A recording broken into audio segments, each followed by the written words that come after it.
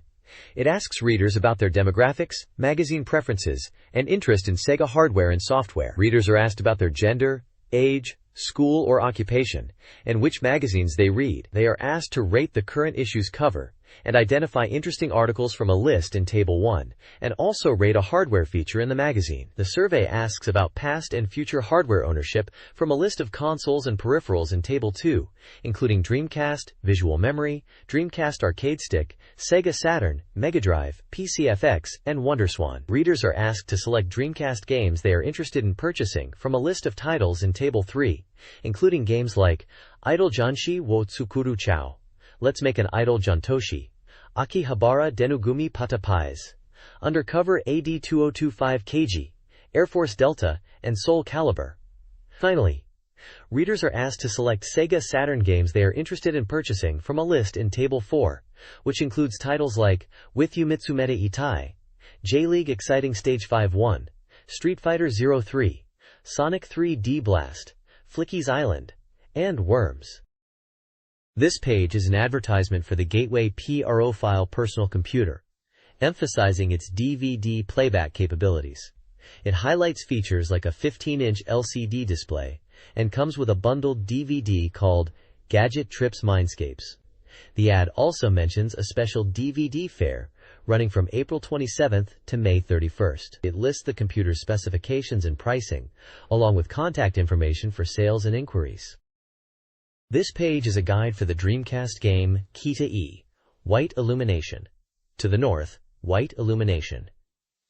It focuses on summer event schedules and character event deviations. The page explains how to achieve a perfect ending in the summer part of the game, which is important for the winter events. It details the summer event schedule and deviations for several characters: Haruno Natsumi, Kawabara Ayu, Sakyo Kanako, Sakuragi Yuko, Tanaka Maki, Shina Minami, Tanya Lipinski, and Aida Megumi, noting that Megumi's schedule is fixed. The table shows the summer event schedule, with dates from August 1st to August 15th, broken down by time of day, morning, afternoon, evening, night, and listing locations and activities for each character on each day. For example, on August 1st in the morning, Haruno Natsumi is at the airport, and in the afternoon at the Haruno house. The table continues to show the locations and events for all the characters across the days.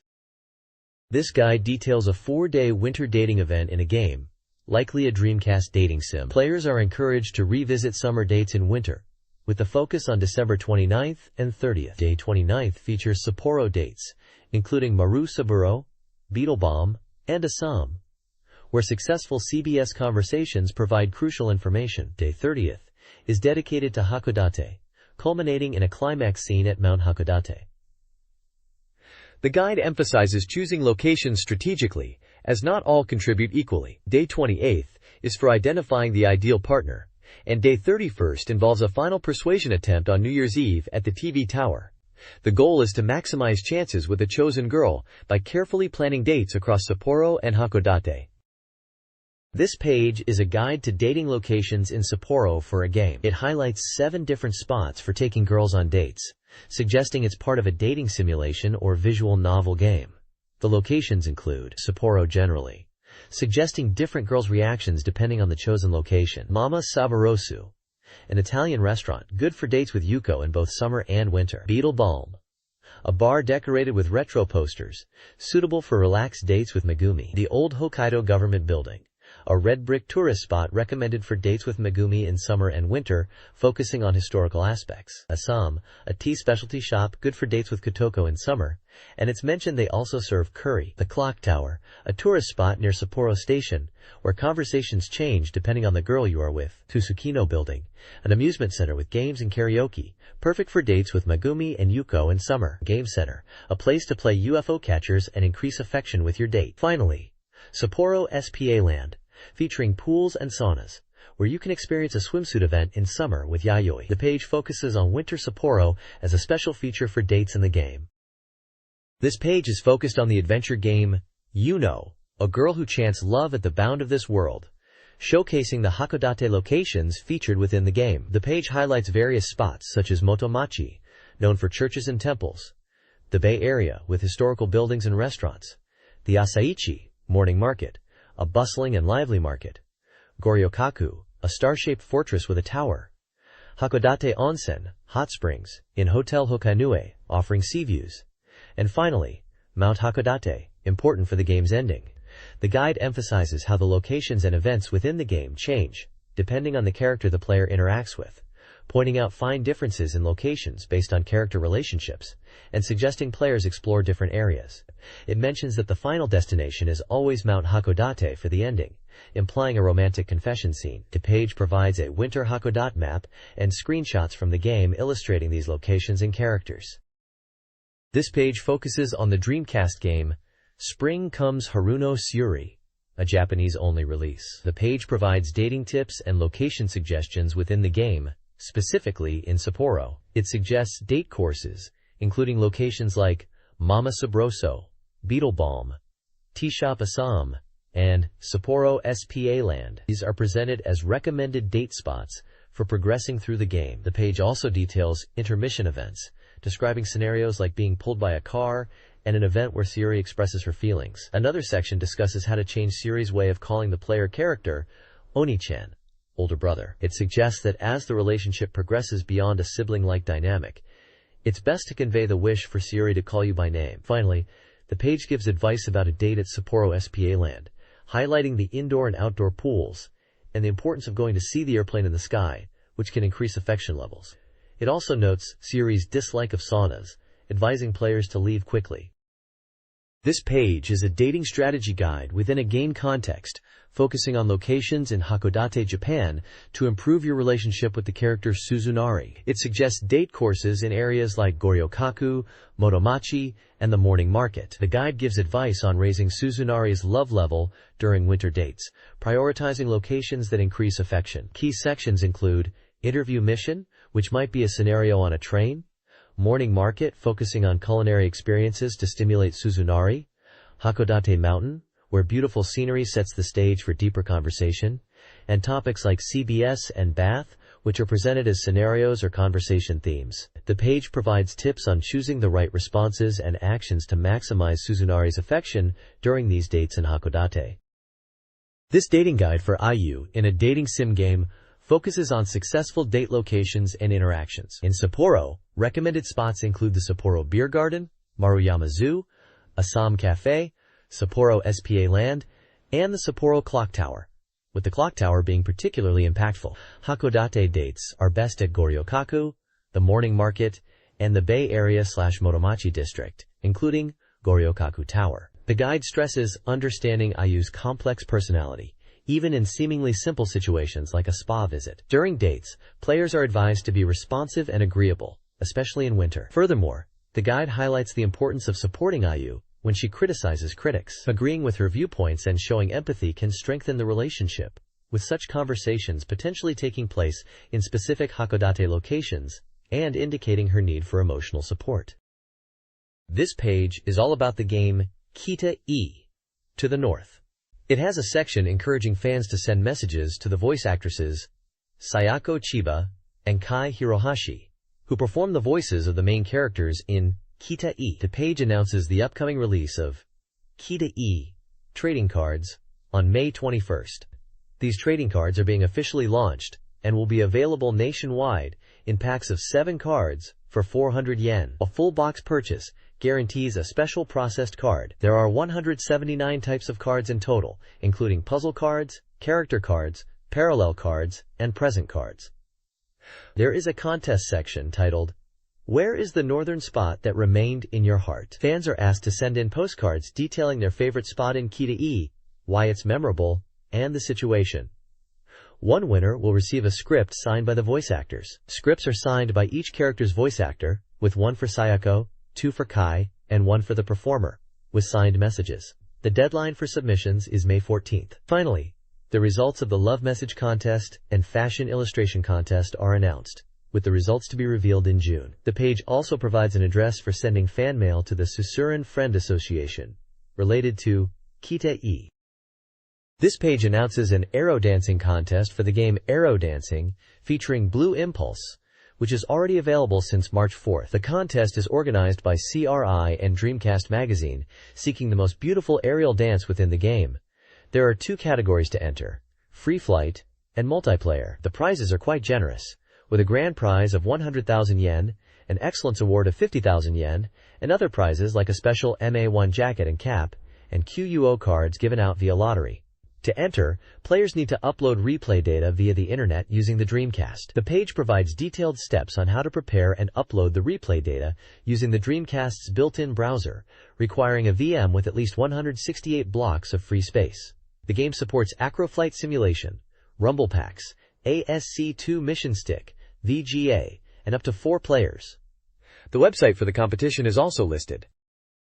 Dreamcast Magazine's Arrow Dancing Contest calls for impressive flight videos. Key guidelines include showcasing technique and unique themes, ensuring 3-minute compositions, focusing on quality maneuvers, utilizing diverse camera angles for engaging replays, and creating memorable titles. Advice is provided for both solo, free flight, and multiplayer entries. Free flight encourages originality and extreme stunts, while multiplayer emphasizes teamwork and synchronized formations. Submissions, involving replay data uploads via Dreamcast's internet connection, are judged on technique and entertainment value by a panel including magazine staff, developers, and former pilots. The contest runs from April 30th to May 13th.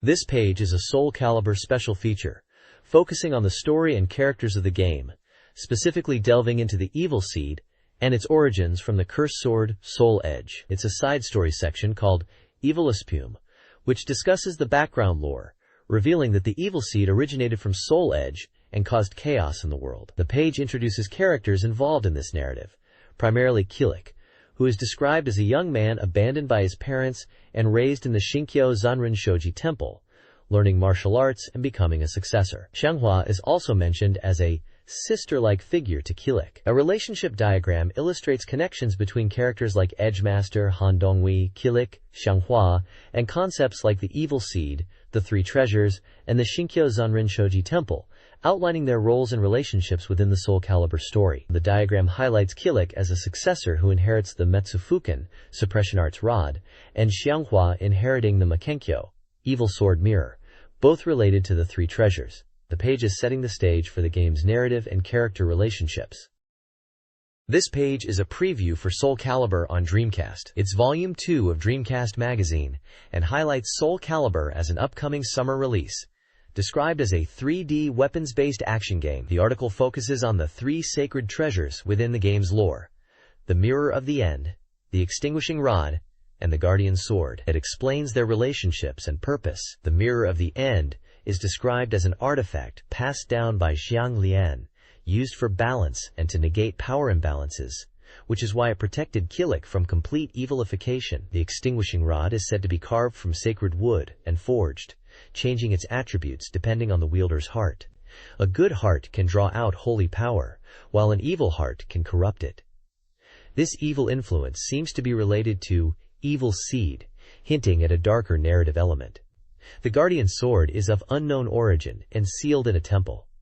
It is currently possessed by Xianghua's younger sister, Xiang Fei. The article notes that details about how the Guardian Sword and other treasures connect will be explored in future issues, with the next issue focusing on Xiang Fei and Kilik. The bottom right corner briefly describes Soul Edge as a cursed sword, originally 2 swords, now a single great sword, due to one being destroyed. This page is dedicated to Soul Calibur for the Dreamcast. It's a Soul Calibur special issue featuring character story and weapon information. The page focuses on Kilik, a light side character. His character story discusses his fight against evil and his master Edgemaster. It mentions Kilik's weapon, the staff Mekyu, describing it as an ancient weapon, refined over time to enhance destructive power using spiritual strength. The text explains the staff's properties, stating that those with evil in their hearts can unleash dark power, while those pure of heart can draw out sacred power. The page also hints at Kilik's special move, Sue, a powerful spinning staff technique. There are screenshots showcasing Kilik in action. This page focuses on the Dreamcast game Soul Calibur, specifically detailing the character Kilik and his fighting style. It highlights three key aspects of Kilik: his reach advantage due to his long staff, his ability to control a wide area around him in fights, and the diverse offensive options available from his Junposhi stance. The page explains how Kilik excels at mid-range combat, using his staff to keep opponents at bay, while also possessing techniques to close the distance and attack from various angles. Screenshots showcase Kilik in action against other characters in the game, demonstrating his moves and combat scenarios. The article positions Kilik as a versatile character, capable of both controlling space and launching varied attacks, making him a compelling choice for players. This article explores Namco's VS development team, the creators of the Soul Calibur fighting game series. Established within Namco's second development section, the VS team primarily focuses on arcade games, with other teams handling electromechanical, metal, consumer, and theme park games. Soul Calibur solidified the team's reputation. They are responsible for porting arcade titles like Tekken and the Soul series to home consoles, such as PlayStation and Dreamcast. The article highlights the challenges of faithful console ports due to hardware differences. A development diary section features an interview with Mr. Osanda and Mr. Hikari Nagashima, focusing on character development, specifically Kilik from Soul Calibur. They discuss drawing inspiration from Chinese martial arts to create fresh, unique characters, detailing the design process and challenges. The article also includes a section soliciting reader questions and comments about Kilik's creation for a future issue, offering prizes for submissions.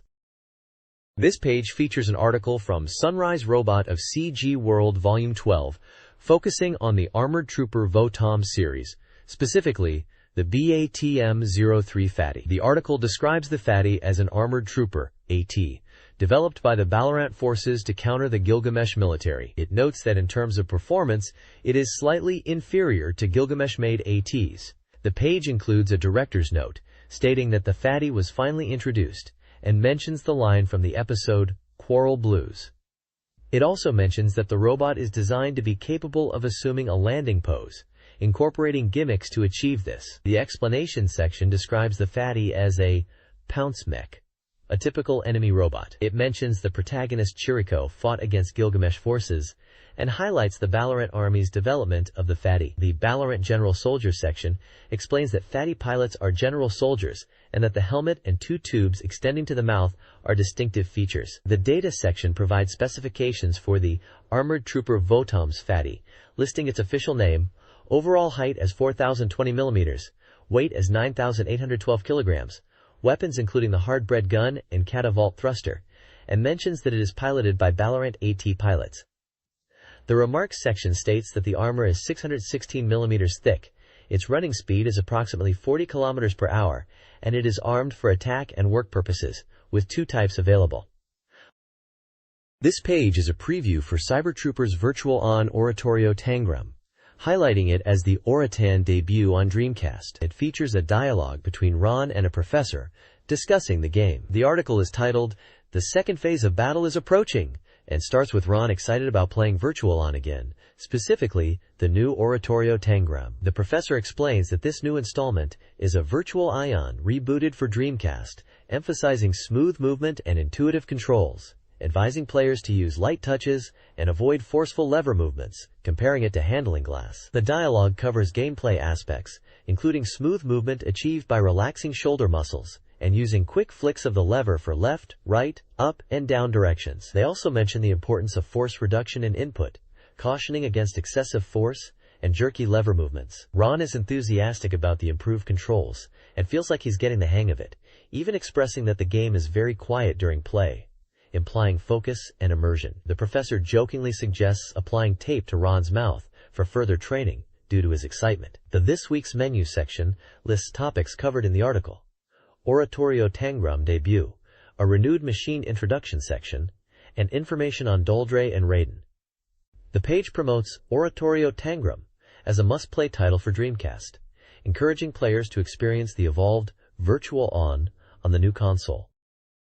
This page from Dreamcast Magazine Issue 2 covers advanced movement techniques in Cybertrooper's Virtual On Oratorio Tangram. It's a tutorial section where a doctor character teaches Ron various maneuvers. The first section details normal and dash movement, explaining basic controls like walking with one lever, running with two levers, and initiating a dash by pushing a lever and using the turbo button. Next, vertical turn is discussed as a technique for quick direction changes during dashes. It involves returning the lever to neutral mid-dash and then inputting the lever again in the opposite direction. The jump section clarifies that jumps are similar to previous games, with instructions for higher jumps by pushing the lever further during the jump, and for executing a dash while airborne by inputting the lever and turbo button during the jump. Finally, dash cancel is presented as a one-button technique using the turbo button. The doctor explains that dash canceling is a skill that needs practice for effective use in combat. The page emphasizes the importance of mastering these movement techniques to improve gameplay in virtual on Oratorio Tangram. The Dordre, a super-heavy armed assault machine from Cybertroopers Virtual on Oratorio Tangram, is an enhanced version of the Dulcus mech. Compared to the original, the Dordre features improved dash turning, vertical movement, and a stunning CW ring weapon. The new version 5.4 Dordre boasts further upgrades: increased dash speed, more fireballs with stronger homing, and reduced gauge consumption for some attacks. Close combat is emphasized with easier and faster crouching attacks. The core strategy in version 5.4 involves circling the opponent, utilizing drill attacks, and jumping turbo shots, with quick steps for close-range engagements. The Dreamcast version sees an increased frequency of these circling attacks compared to the Sega Saturn version. This page introduces the renewed Raiden from Cybertroopers Virtual on Oratorio Tangram Ver 5.4. It's part 4 of a machine introduction series and focuses on the high-performance optical weapon equipment of the Raiden. The page compares the original Raiden with the new version, detailing differences in combat styles and weapon functionalities. It explains that in the original version, the center weapon laser had high penetration, while the left turbo laser spread and stunned opponents. The new version 5.4 Raiden improves dash movement speed for better evasion. The right turbo weapon now fires 2 shots, increasing damage, and also mentions changes to standing shots and sliding movements. The developer's comments highlight that Ver 5.2 Raiden had limitations, but Ver 5.4 balances the machine and improves dash speed and grand napalm attack variations, making it more versatile against other machines. They emphasize that pilots who struggled with Raiden in Ver 5.2 should find the new version much easier to use. The developer mentions that with high maneuverability, the VR is considered powerful, and precise controls and familiarity with the machine are essential for victory. This article discusses the backstory of Cybertroopers Virtual on Oratorio Tangram, focusing on the Mooney Valley plant's misfortune within a conflict between DNA and RNA in VCA2. In this era, outdated VR machines dissatisfied soldiers, prompting FR-08 to commission new VR-compatible machines from plants like MV-03, considered technologically superior. MV-03, already supporting DNA, was assigned to develop the MBV model for RNA, along with HBV and SAV models being developed at other plants. The article highlights the unusual relationship between FR-08 and MV-03, hinting at FR-08's control over the plant after DN Corporation's collapse. MV-03, initially struggling financially, saw VR as a potential profit source. FR-08 provided investment for the MBV project, yet the article suggests doubts about MV-03's ability to meet deadlines and questions the wisdom of assigning MBV to them, potentially jeopardizing FR-08's reputation. This page is focused on Cybertroopers Virtual on Oratorio Tangram, showcasing the detailed mecha designs and weaponry. The page credits Hajime Katoki as the character designer and features a close-up view of the mecha parts and various weapon systems, highlighting the intricate design elements of the game.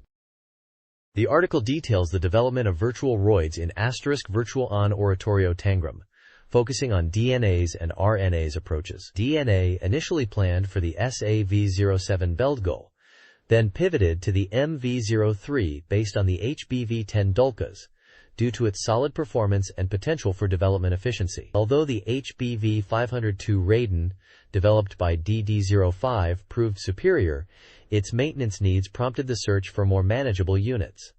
DNA's top management initially rejected the MV-03 concept, but later reconsidered, as reliance on Raiden's combatability seemed risky. RNA emphasized the versatility of Armored Series VR units, like the FR-08. Due to conflicting requirements, MV-03's development was difficult, leading to the creation of the VOK, a small VR based on a prototype skeleton, which then served as the basic unit. Images of the VRs are shown in green, DNA side, and brown, RNA side, color schemes, possibly indicating faction affiliation or unit variants, with Greasebach designations.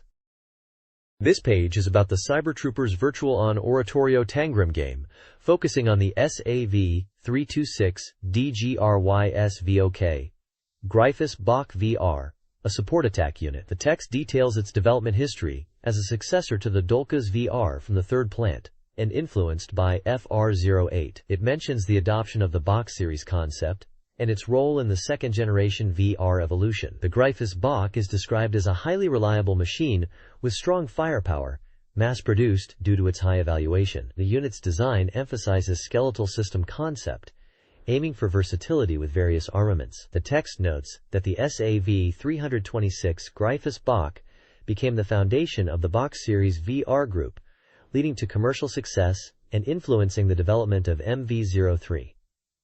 The page also includes technical notes about the VR types, development timeline, and DNA Company's VR sales plans. The bottom section previews the next article, which will focus on heavy armament and RNA side VR operations, featuring RVR68 Doldre. This page is from the Sengoku Turb fan page section of the magazine. It features user-submitted content related to the game Sengoku Turb, including fan illustrations and stories. The page highlights this week's Turb words, focusing on in-game phrases and dialogues from Sengoku Turb, mentioning characters like Cream Tulip and the concept of going north. It also includes a failure tales section, sharing humorous stories from readers about gaming mishaps, such as mistaking drinks or food items. The My Dream section presents user-submitted dream narratives, often involving game characters and scenarios. Additionally, there are illustrations and comments from readers with their names and locations. The page also contains a small advertisement from NEC Home Electronics, mentioning a game release on January 14th, priced at 5,800 yen, described as an action RPG for one player. Finally, it details how readers can submit their own content for future pages, including categories like Turb World Found in Town, Turb Goods You Want to Make, Failure Tales, and Dream of Me, explaining a ranking system for submissions. This page reveals details about a new female character for Dead or Alive 2, a Chinese martial arts expert who is 80% complete in development. An interview with Itagaki discusses the character's unique fighting style and special system, which are different from other characters like Ayan, mentioning that players should think about how to use her techniques. The character is designed with deep slits in her costume and utilizes a low stance in fights. The interview also touches upon stage design, mentioning a new single-start stage and an elevator scene which serves as an introduction in the single-player mode shown at TGS. Itagaki emphasizes the game is near completion and encourages players to look forward to it. This page highlights advanced techniques in Dead or Alive 2. The focus is on smoothly transitioning between moves and stances for both Lei Fang and Hayabusa. The article emphasizes how to seamlessly link techniques and maintain advantageous positioning against opponents, even while moving, showcasing the refined combat system of Dead or Alive 2. It also mentions how these stance and movement mechanics set this game apart from previous Dead or Alive titles. This page is focused on Dead or Alive 2, highlighting several key aspects of the game. Firstly, it discusses the unique step, specifically the Shinkyaku, or seismic kick, stomp, explaining its significance in Chinese martial arts and its in-game function related to power and speed. Secondly, it introduces Lei Fang's new costume, a China dress with a side slit, emphasizing the enhanced charm of her appearance and hairstyle. The page also references her signature moves and suggests improvements to the game system. Visually, the page highlights the game's impressive graphics, showcasing a scene with a waterfall and a hawk, illustrating the game's ability to naturally represent nature, aligning with a previous interview statement. In a column titled Ida's Diary, there is a diary entry detailing voice recording sessions in Shinjuku for Ninja, presumably related to Team Ninja and Dead or Alive 2's development. It talks about long work hours, voice actors, and the overall exciting development atmosphere. Finally, the page poses the question of what martial arts the new characters in Dead or Alive 2 will utilize, and includes a section encouraging reader feedback, inviting opinions on DOA 2, character popularity votes, and favorite game aspects. It also calls for illustration submissions and ideas for new character martial arts. The Ikebukuro Sunshine International Aquarium in Tokyo is hosting a Seaman exhibition until May 30th. The exhibit, following a prior appearance at the Tokyo Game Show, features the legendary creature Seaman, a fish-like being discovered in Egypt in 1998. The exhibition, open daily from 10 o'clock to 1800, showcases Seaman's life cycle and attracts families and couples. Visitors, spanning all ages, express fascination and amusement. The exhibit also includes information related to Dr. Jean-Paul Gazet's Civilization Creature Archaeology. The article teases a follow-up report on a visit to Matsusaka City, Mie Prefecture, the birthplace of Kimo Masuda, who worked with Gazet, promising to explore their mysterious research on Seaman's ecology, and features a screenshot of the Seaman game, which uses voice recognition technology. This page is dedicated to Seaman Times, a feature about the Dreamcast game Seaman. The page starts with the Seaman Mania Declaration, number 3, emphasizing the game's unique appeal. There's a section called Dorimaga Cup Fierce Battle. Seaman is Democracy People's Republic, which seems to be a fan submission corner showcasing reader-created content related to Seaman, possibly jokes or short comics. The Seaman Gallery displays fan artwork of Seaman, crediting artists from Kanagawa and Oita prefectures. Seen Seaman in town this week shows a photo of a Seaman statue described as Seaman of the Sun Tower. Academic Acquisition Number 1 Academic Giant Seaman Academic Thesis is a humorous piece analyzing Seaman from an academic perspective, discussing the in-game creature's mechanics and comparing it to Doraemon's tail as a switch. Finally, Born to be Seaman. Miss Seaman Contest continuing, announces the ongoing Miss Seaman Contest, featuring photos of 2 contestants from Shizuoka and Tokyo prefectures who have created their own Seaman-themed characters, highlighting the popularity of the game amongst female players. The page is essentially a celebration of the Seaman game and its enthusiastic fanbase in Japan. This page is a manga comic strip for the Dreamcast game Evolution, The World of Sacred Device. The comic features the main characters introduced on the left side of the page: Mag, Linear Cannon, Chain Gun, and Pepperbox. The comic depicts a scene where Chain is initially angry with Mag for disappearing. Pepper intervenes and advises Chain to apologize. Chain apologizes to Mag, and they reconcile, agreeing to continue their adventures together with Lemania and Pepper. The characters are shown in a light-hearted and comical interaction, highlighting their personalities and relationships within the game. The next page is about the character Chico from Puyo Puyon, providing design materials and diary entries. It highlights that Chico is a new character in Puyo Puyon, and the design details reveal her clothing and appearance. There's also Chico's Diary Part 11 titled Training, where Chico talks about her daily routine of training with a dragon to learn how to fly. The page features character sketches and an illustration depicting Chico and a dragon in a sky setting. It mentions this side story is delivered by the god-protected girl Chico from Puyo Puyon, hinting that it might be reaching its final installment. This page is a promotional page for the release of the game Redline Racer, announcing a slip-up boasting contest where players can submit funny or failed moments in the game. The top prize is a luxurious lucky bag. A message from Criterion Studios, the developers of Redline Racer, is featured, alongside a picture of Mike Williams from the studio expressing his excitement for the release. The page also includes screenshots from Redline Racer and manga-style illustrations, with characters reacting to gameplay, highlighting the excitement surrounding the game's launch. This page from Sega Saturn magazine provides weekly data and release schedule information. The contents section lists the articles featured in this issue, including a complete guide, features on Friends Youthful Shine, Derby Stallion, Tokimeki Memorial Drama Series Volume 3 Departure Poem, and Dungeons & Dragons Collection. The User Data Top 5 anticipates upcoming releases based on user interest. Sonic 3D Flicky's Island, known internationally as Sonic 3D Blast, tops the list, followed by Waku Waku 7 with You Stare at Me, Real Sound Kaze No Regret, and Street Fighter 03, known as Street Fighter Alpha 3 overseas. The Shop Data Top 3 reveals the best-selling Saturn games, with Derby Stallion taking the top spot, followed by Tokimeki Memorial Drama Series Volume 3 Departure Poem, and Sentimental Graffiti. The release schedule sections present calendars of forthcoming Saturn titles.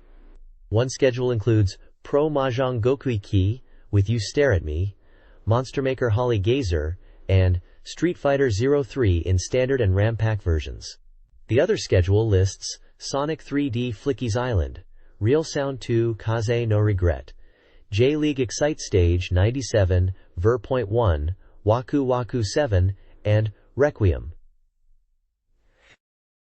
This page is a reader popularity ranking for Sega Saturn games, titled Reader's Race, showing results up to April 30th. It states that there are 1146 Sega Saturn games currently available for sale. The page explains that this corner of the magazine provides readers' ratings for all Saturn games, with rankings updated weekly based on reader votes and average scores. The ranking table lists numerous games with their rank, game title, genre, and average score. At the top ranked game is Shining Force 2, I, Scenario 3, Ice Flame of Destiny, followed by Sakura Wars 2, then Pia Carrot e Yukoso 2. Other games in the top ranks include This World is Waiting for Your Love, You Know, and Grandia. The text box at the bottom comments on the ranking, mentioning that Sakura Wars 2 was previously at the top, but has now been overtaken by Shining Force 2 I. It anticipates fierce competition for the top spot in the future. This page presents a feature on upcoming Sega Saturn games, focusing on reviews of several titles. The first review is for Derby Stallion, described as a horse racing simulation game, where even those unfamiliar with horse racing can get immersed. The reviewer praises its depth and satisfying gameplay, highlighting the breeding and training aspects. Next is Idol Janshi Tsuchipai Secret Album, a mahjong game featuring anime-style characters. The review mentions its appealing characters and graphics, suggesting it's a worthwhile entry in the Tsuchipai series, though some might find the character animations a bit rough. Tokimeki Memorial Drama Series Volume 3, Tabidachi no Shi, is reviewed as a dating simulation adventure game and praised for its scenario, BGM, and overall presentation. The reviewer notes the characters are well portrayed, and the story is engaging, making it a good addition to the Tokimeki Memorial series. Finally, Kiss Yori is reviewed, another adventure game. The reviewer assures the quality of the graphics and system are reliable, highlighting the real-time conversation events as enjoyable and well executed. It's mentioned as a solid romance adventure game with considerate design, though some might find it lacks standout features compared to other titles. On the right side, there is a ranking table listing various Sega Saturn software titles with their genres and average review scores. This table ranks games across different genres. This page is a Sega Saturn reader poll chart, ranking games based on popularity. It lists games by rank order and includes columns for game title, genre, and some numerical ratings. It looks like a snapshot of reader preferences for Saturn games at a particular time in Japan. The next page presents Odds Saturn D, detailing top-ranked Sega Saturn software, and Odds Sega Saturn peripheral devices, listing highly Narrated Saturn accessories. There's a Sega Saturn General Review section, discussing the Saturn's current status and reader surveys. A prominent section titled Postcard is Dreamcast and Shared promotes a reader participation event, directing readers to page 13 for details, and this competition is centered around Dreamcast prizes. Specifically, Dreamcast arcade sticks and visual memory units are highlighted as special gifts for lucky participants. 2 reader prediction games are also advertised. One focuses on predicting the ranking of Dynamite Deca, 2 known internationally as Die Hard Arcade, and another for Elemental Gimmick Gear, encouraging readers to participate in these odds-based contests.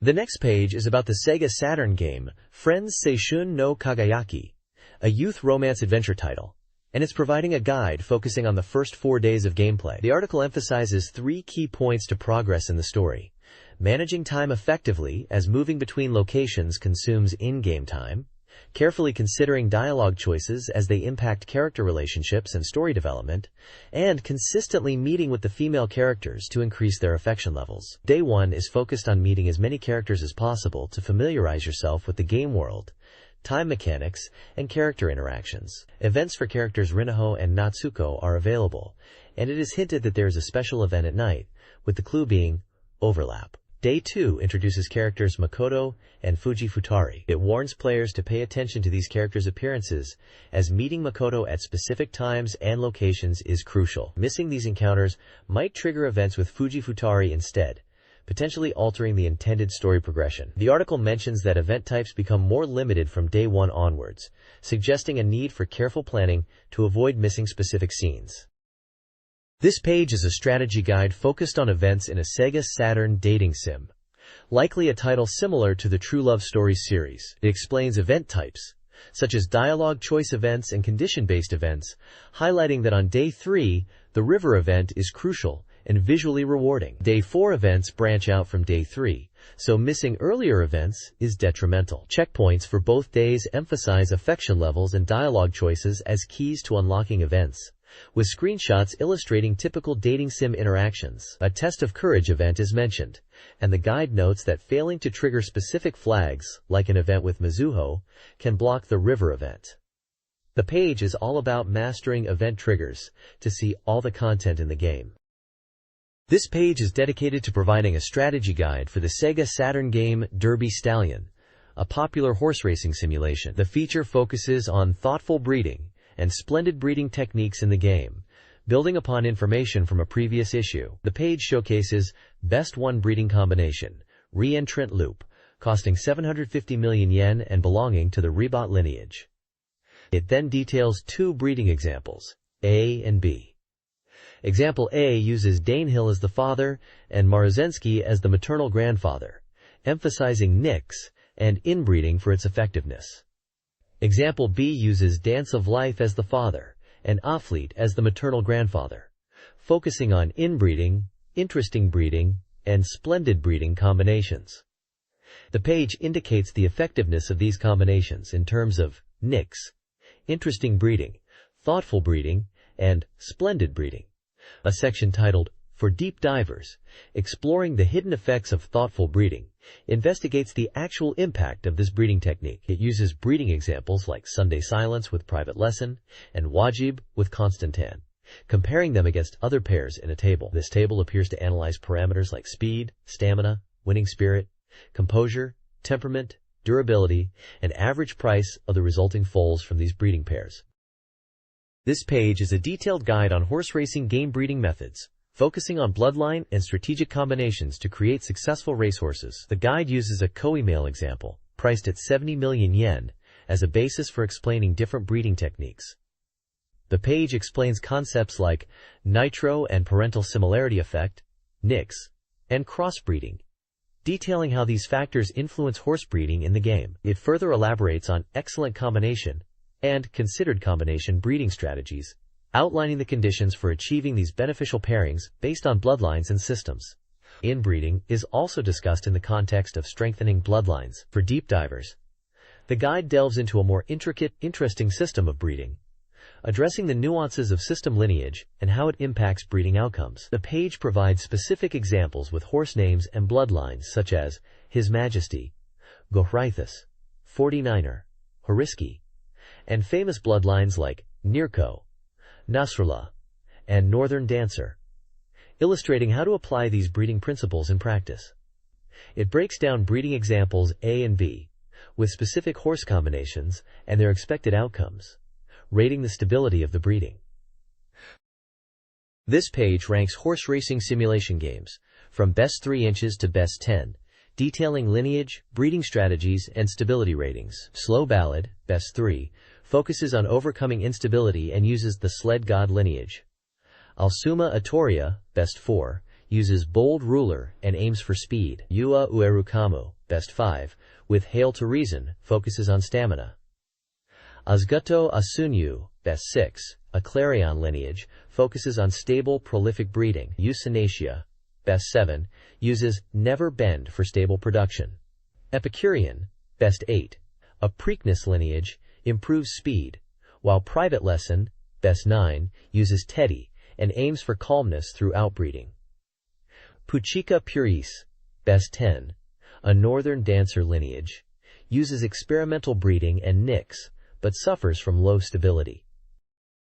This page is all about horse racing simulation strategies within the Derby Stallion game series, often nicknamed Dabista in Japan. It dives into in-game breeding techniques and race predictions. The top section analyzes a horse from the Cherry Blossom Award, discussing how inbreeding with Tom Fool and Nasrullah bloodlines created a fast horse, which is notable in the game. It details the lineage of the winning horse, using in-game terms for parentage. Moving down, there's the Oaks prediction section by a writer. They're cutting Primo Dane due to stamina concerns. Despite its Nasrallah inbreeding, the writer's main pick for the Oaks race is Tuza Victory, highlighting its Northern Dancer lineage and suggesting it's a strong choice within the Debista game system. Below this are listed other horses with prediction symbols, indicating levels of confidence for each, such as Stinger, Fusay Erdili, and God Intihi. Finally, the bottom section looks at the Satsuki show race. It analyzes the winning horse, Teyemu Opera O, emphasizing its Northern Dancer and Red God system lineage, as well as Neilkoko inbreeding. It explains how this combination is strong in the game, although perhaps not considered a perfect breeding strategy in Debista terms. Similar to the Oaks section, there are race predictions for the Satsuki show with symbols, suggesting horses like Tuza Victory, Stinger, Fusai Erdile, and God Intihi again. The overall page is a deep dive into Derby Stallion breeding and race strategy. This page is a strategy guide for Tokimeki Memorial Drama Series Volume 3, Tabidachi no Uta, on Sega Saturn, focusing on how to enter the Kanbayashi Hareho scenario, also known as the Mystery Girl Kanbayashi Hareho arc. The guide outlines the conditions to trigger this scenario, starting on February 17th, when Kanbayashi appears during lunchtime. It states you must choose dialogue options other than, "I like you but," when speaking to her. After this, you will receive daily phone calls from the Mystery Girl. On February 19th, you need to accept her invitation to meet. The crucial branching point is on February 20th, when Yoshio invites you skiing. At this point, you must choose the option, "I'm meeting the girl on the phone, I'm interested in her," to enter the Kanbayashi Hareho scenario and secure a date with her on the 21st. The page also briefly mentions a soccer game strategy section, noting it doesn't impede story progression, but clearing Rainbow Youth requires Rainbow of Youth clear data, suggesting a connection between these elements within the game. This page is a strategy guide for the game Tokimeki Memorial, Forever With You, focusing on the character Miharu Kanbayashi. It details the 21st date event, Become Blue, and events from the 22nd to 24th called My Sweet Days. The guide explains how to progress through date events with Miharu at the sports center, including playing soccer games and using the training gym. It outlines the steps to swim in the pool with her, such as talking to Miharu about the pool first. The guide also provides gameplay tips for the soccer game, including using loop shots, considering the wind direction, and not kicking the ball with full power for better accuracy. The after-school events from the 22nd to 24th are mentioned, where you can walk home with Miharu. This page provides a guide for mini-games within a game. It mentions the after-school edition and focuses on gameplay at the Game Center. One mini-game highlighted is Guitar Mania, which can be played at the Game Center on the 14th. 2 songs are available: Tomorrow, Only You, and Like Rain on a Sunny Day. The guide gives tips for changing picks in Guitar Mania, using button combinations for different characters like Reiji, Kanan, Shiori, Amon, Kotoko, and Asahina. Now, another mini-game is the aerobic game, which is described as an aerobic exercise game to increase stamina. The level increases as you play, and the instructions speed up. It advises preparing to press buttons in advance, and to not worry if you miss instructions, as there are recovery methods. Smiling is also important to level up, suggesting a smile button must be pressed regularly.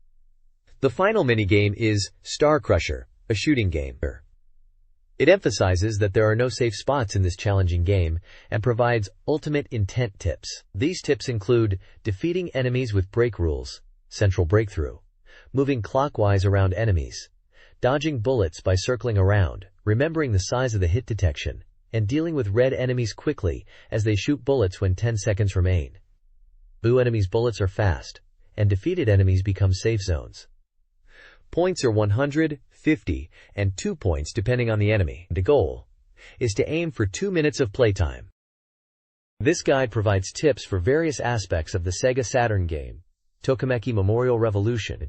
It details how to encounter characters like Katagiri, Kisaragi, and Hinu by visiting specific locations after school and reading related articles. The guide also touches on Tadebayashi Miharashi's appeal as a kind, affectionate character. Several mini-games are featured, including the cooking game with Yumi, where a good curry score leads to a good ending. The human language game involves communicating with Kuro the crow using Mimihara's voice cues. Other mini-games include the button-mashing swimming game and the bento packing game with Minori, which increases in difficulty over time. Finally, the fortune-telling game requires inputting button commands, including the Konami code.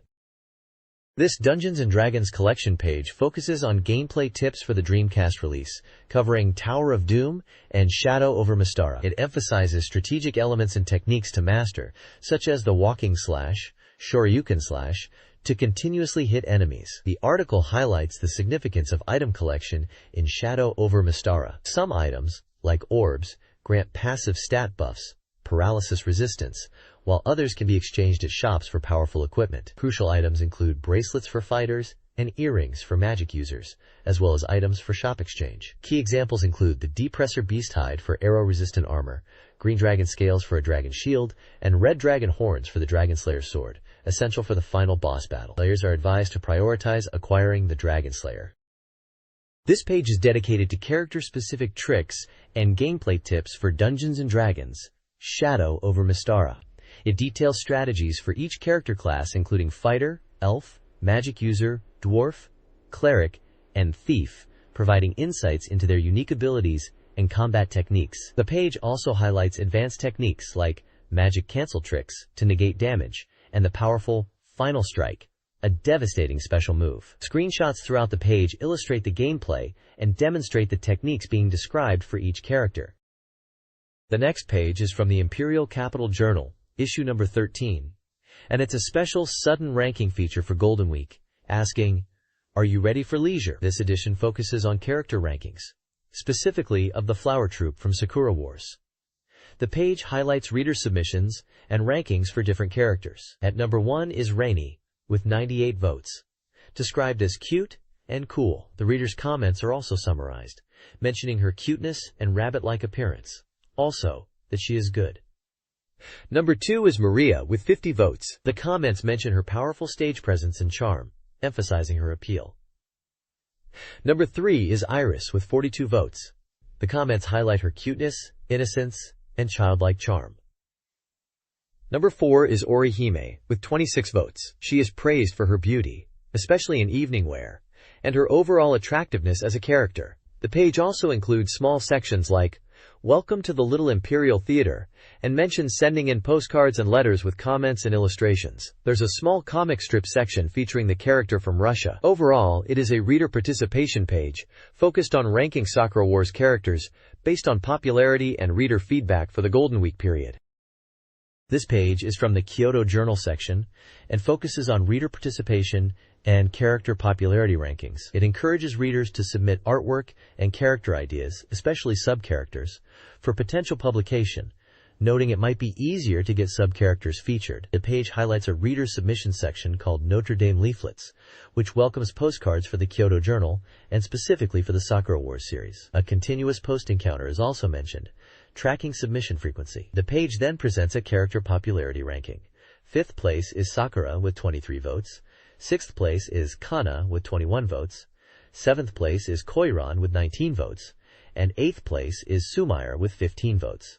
These characters are identified by name, vote count, and their prefecture of origin. Kana's section also mentions Okinawa and a dish called pork crunch meat, suggesting it relates to her character description. The overall theme is reader engagement and character popularity within the Sakura Wars community. This page is from the Arcade Express section, volume 48 of the magazine, and introduces Metal Slug X. It highlights the game as a powered-up version of Metal Slug, emphasizing its refined 2D graphics and action shooting gameplay.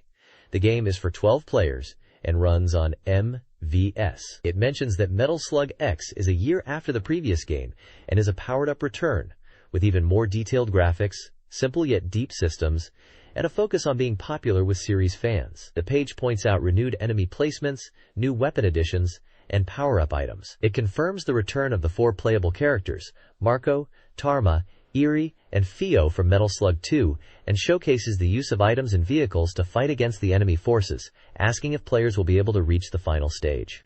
The vehicles Metal Slug, SV001R, and Slugnoid, SVX15D, are shown as reliable allies in the battles against bosses. This page is showcasing 2 upcoming arcade games. The first section highlights a side-scrolling action game, which seems to be Metal Slug 2. It emphasizes the detailed graphics and immersive battlefield atmosphere, noting the presence of resting soldiers and merchants in the stages. It mentions that the stage layouts have been significantly changed for 2, with varied day and night settings in Stage 1 and a completely destroyed Stage 3. New enemy types are introduced, including dogs and large Mira enemies dropping from the sky. The game also features power-up items like the Big Flame Shot, Iron Lizard, a self-propelled mine, and Big Rocket Launcher. The second section introduces Bariki 1, World Grapple Tournament 99 in Tokyo, a new fighting game from SNK for the Hyper Neo Geo 64 arcade system. It's described as a real fight game focusing on grappling and different fighting styles, with no vitality gauges. Popular SNK characters like Ryo Sakazaki from Art of Fighting are participating, representing karate. The game features various martial arts such as karate, sumo, boxing, wrestling, and Muay Thai, emphasizing that power is determined by fighting style. It is described as a 2-player 3D fighting action game. The article also mentions Metal Slug X as another arcade title to look forward to, highlighting its remix of Metal Slug 2 with new weapons and enemies. This page is about the Power Stone anime and game from Hello, Capcom Volume 87. It highlights that the Power Stone anime is currently airing every Saturday at 5 p.m. on TBS. The article describes the storyline revolving around magical power stones and introduces key characters. Foker, a fighter aiming to be the best. Ayame, a traveling performer and ninja. Dragon, a silent warrior. And Rouge, a fortune teller. It mentions voice actors for each character. The weekly Power Stone section announces it's the final installment and reflects on the series, mentioning the official website and fan submissions for the Big Push Room. The theme song Rise in My Heart by Aya and Chica from D&D is announced as being on sale from April 28th. Finally, there are reader comments praising the game and characters, particularly Fokker and Ayame, and the fan art submissions. This page is about Street Fighter II Third Strike and showcases new characters and their special moves. The article previews the game and highlights the new additions to the roster: Chun-Li, Makoto, Q, 12, and Remy. It mentions that while Chun-Li and 12 are tricky to use, Makoto and Q are command throw characters, and Remy is a projectile-based fighter. The page lists special moves and commands for each of these characters in table formats. There is also an image at the bottom featuring Remy and 12. This page from Sega AMR&D Department Number 3, Official Corner, Volume 19, is all about Crazy Taxi and focuses on the navigation of Area 3 in Road of Crazy Volume 4. Navigators Axel and Gus are back to give players tips on conquering this area. The page includes a map of Area 3, highlighting key locations like the baseball stadium, highway, RB station, and heliport. Axel and Gus discuss gameplay strategies, particularly focusing on shortcuts to gain an advantage and achieve combos. Screenshots illustrate shortcut point number 1 and shortcut point number 2, showcasing in-game examples of these shortcuts. Axel advises players on how to use Crazy Through for combos, especially in narrow and congested areas of Area 3. Gus suggests that shortcuts are the best way to improve your game. They both give advice on entering and exiting shortcut areas effectively and warn about obstacles and traffic. They also mention picking up Biff near the heliport after taking a shortcut as a good strategy. This page is a feature about the Dreamcast game Crazy Taxi. There is a discussion between Axel and Gus about how to play the game effectively, giving tips on drifting, shortcuts at RB Station and Baseball Stadium, and recommending Crazy Through maneuvers. They mention picking up customers and being aware of the $sign color to avoid losing money by taking customers to the wrong locations. The conversation also touches upon using the highway and dealing with oncoming traffic, emphasizing the Crazy Through technique for risk and reward. The page also introduces 4 spectator characters: Biff, who is a baseball fan; Luke, who is a high school student working part-time and likes File brand clothes; Robert, who works at the East Side Police Department; and Louisa, who is a stylist for a theater group and a fashion designer aiming for street kid style, mentioning Levi's brand. This page is a special report about Sega Rally Championship 2 for Dreamcast, specifically focusing on the Sega AMR&D Department Number 12 team's participation in the 47th Safari Rally in Kenya in February 1999. The report is written by Hirotaka Machida from Sega AMR&D Department No. 12. The report details the team's involvement in the Safari Rally, highlighting that it's a challenging event and suitable for car-braking conditions. It mentions that during the Nairobi rainy season, the road surface becomes muddy and hardened, like cement under the hot sun, creating extremely rough conditions. The team, named Team Young Magazine Sega Rally, collaborated with Subaru Technica International and was led by driver Mitsuyoshi Tsugio and co-driver Hideichi Otazawa, using a Subaru Impreza WRX Group N. The report also mentions pre-race predictions, noting competitors like Tommy Mäkinen in a Lancer Evolution, Carlos Sainz in a Toyota Corolla WRC, and others. It describes the race as a survival race, where even rival teams face retirements. Despite facing troubles with punctures and intercooler issues, the team persevered, attributing their ability to continue to driver Mitsuyoshi's past Safari Rally experience. The page includes images of the team members, rally cars in action in a safari environment with zebras and giraffes, and screenshots from Sega Rally Championship 2 itself. This page highlights the Teen Sport Corolla WRC public test, which is connected to the development of Sega Rally 2, English title. Fujimoto Yoshiro, the development advisor for Sega Rally 2 and from Tenchin, is mentioned as moving to become team manager and director. The public test uses a Corolla WRC and serves as a practical test and driver training for young, promising drivers. Kameda Takuma, described as the youngest Corolla WRC user in the world, is a driver from Hokkaido born in June 1974, who has participated in overseas rallies since 1997 as a Teen Sport Junior team driver, aiming to be a WRC champion. The text describes the rally race itself, emphasizing the dust and speed, and the immersive experience of watching rally cars at high speed. The race is described as a 4-day event, where they achieved 3rd place in Group N, and 10th place overall. It also notes the challenging Safari Rally and how real race data is used in Sega Rally 2 to enhance the game's realism and driving feel. The information from AM12 research section asks about the release of Sega Rally 2, indicating it might not be out yet. It mentions the enjoyable communication battles planned for the game and highlights that network features will be a part of Sega Rally experience, hinting at online play capabilities for the Dreamcast network.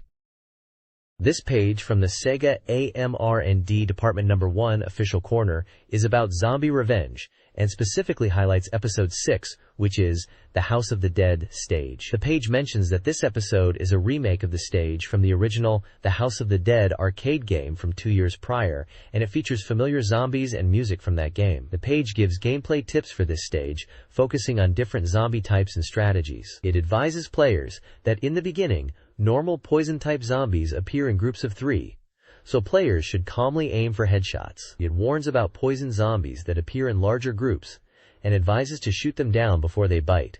Another tip highlights that poisonous zombies will also attack from behind, suggesting players should dash attack and be aware of their surroundings. Finally, it talks about shotgun zombies appearing in groups of 2 from the front of the screen. While players might be tempted to use shotguns, the page advises against it, as shotguns slow down movement, making it more dangerous. It recommends using dash attacks as the primary method of combat on this stage, and emphasizes the importance of being mindful of enemy movements and aiming for headshots. This guide provides strategies for a game, covering early encounters and boss battles. Upon entering the mansion, players should use dash and guard attacks against mini and normal zombies, and escape via dash if overwhelmed. Defeating human-faced spider enemies yields an elixir for one-time full health revival. Boss UDS-03 NECLIEN, a fiery, unguardable boss, is best defeated by attacking its back. Dash attacks are key to disarming shotgun and machine gun zombies. Players should avoid homing lasers by positioning behind enemies. Life recovery items and grenades can be found by running to the back of the screen and entering the right-hand door. The guide also covers the You Are the World boss, UDS-04C. Learning its simple attack patterns, lasers, hand slams, grabs, zombie attacks, is crucial, and dash is recommended for dodging lasers. Zombies can be defeated with a hairy apple shot. This page is an advertisement for Dreamcast Magazine issue releasing on May 14th. The magazine is promoting a special issue featuring a playable trial version GDROM of the action game Dynamite Cop 2, known as Dynamite Dika 2, in Japan.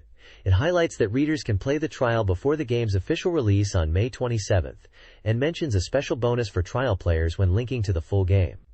The magazine price is 590 yen.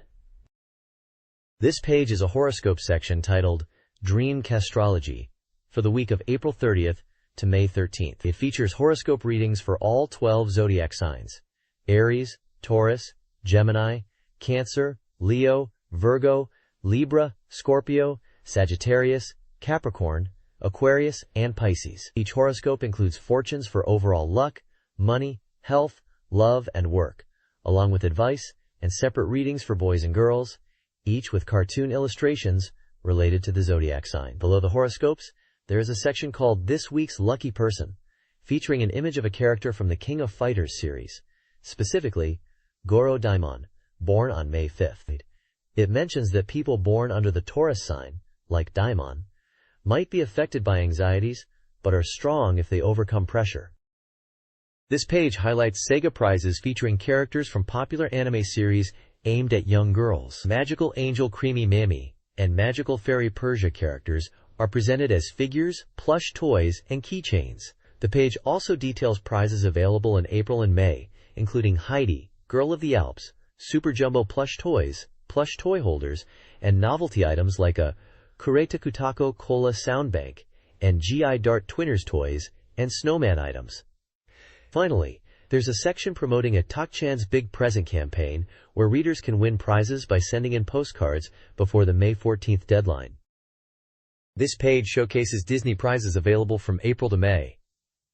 It highlights items themed around popular characters like Mickey and Minnie Mouse and Winnie the Pooh. There's a section about everyday Disney prizes, emphasizing the appeal of incorporating Disney characters into daily life. Items include Mickey and Minnie slippers, Winnie the Pooh Super Jumbo plush toys, Lion King casual bags, and Toy Story wristwatches. There's also a section featuring 101 Dalmatian Super Jumbo plush toys, Mickey and Minnie chef-style items, and various other merchandise. The page includes a Disney prize list covering April and May, which includes items like Mickey and Minnie chef-style Super Jumbo plushies, Minnie Big Box, Mickey and Friends non-foldable car, Winnie the Pooh frost glass, Winnie the Pooh listwatch, 101 Dalmatians embroidered sports towel, Fantasia keychain mascots, and Nightmare Before Christmas item keyholder. The page also contains a comic strip titled Koni and Taki-chan's Prize Garden Volume 3 by Koni, about the creation of these prize items. The comic depicts the process of prize development, including seeking copyright approvals and working with manufacturers to finalize designs. It highlights the collaborative process and attention to detail involved in bringing these Disney prizes to life. The next page is showcasing reader presents from Dreamcast Magazine. There are 5 different presents readers can win by participating in a survey. Firstly, 20 people can win their Dreamcast game software of choice, as long as it was released before May 14, 1999. Secondly, 5 people can win a Super Speed Racing sticker, which refers to the game F1 World Grand Prix published by Sega. Thirdly, 10 people can win a Mercurius Pretty poster, an illustration by Nakamura Hirofumi, promoting the game Mercurius Pretty. Fourthly, 5 people can win a NENOEL cap, featuring a simple logo design by Pioneer LDC. Fifthly, 5 people can win a poster for LA Machine Guns, known internationally as Gun Valkyrie, published by Sega. Additionally, the page provides information about the next issue of Dreamcast Magazine, dated May 14th, and a supplementary issue on May 28th. The May 14th issue will include a playable demo, GDROM, for Die Hard Arcade 2, known as Dynamite Deca 2 in Japan. Upcoming game information includes Discrimson 2, likely Crimson Skies, D no Shokutaku 2, which is D2, Climax Landers known as Time Stalkers internationally, Mobile Suit Gundam Side Story, Colony Falling Ground, Sunrise Ayutan, Carrier, a Dreamcast Complete Guide, Blue Stinger, Key to E, White Illumination, and Nobunaga's Ambition, Lord of Darkness with Power-Up Kit. This page is an advertisement for a horse racing game on the Dreamcast. The advert highlights that the game uses the Dreamcast's online capabilities to download the latest horse racing news and historical data. It mentions that it is on sale now and is in collaboration with Weekly Horse Racing Book. The advert also features logos of various horse racing publications and information service details related to race predictions and odds. The game title is Derby Stallion, and it is described as Digital Horse Racing Newspaper, Might Trackman Special Tie-Up. This page is an advertisement for the adult visual novel game, Friends Seishun no Kagayaki, which translates to Friends the Radiance of Youth. It is being advertised as on sale now, and comes in a CD2 disc set.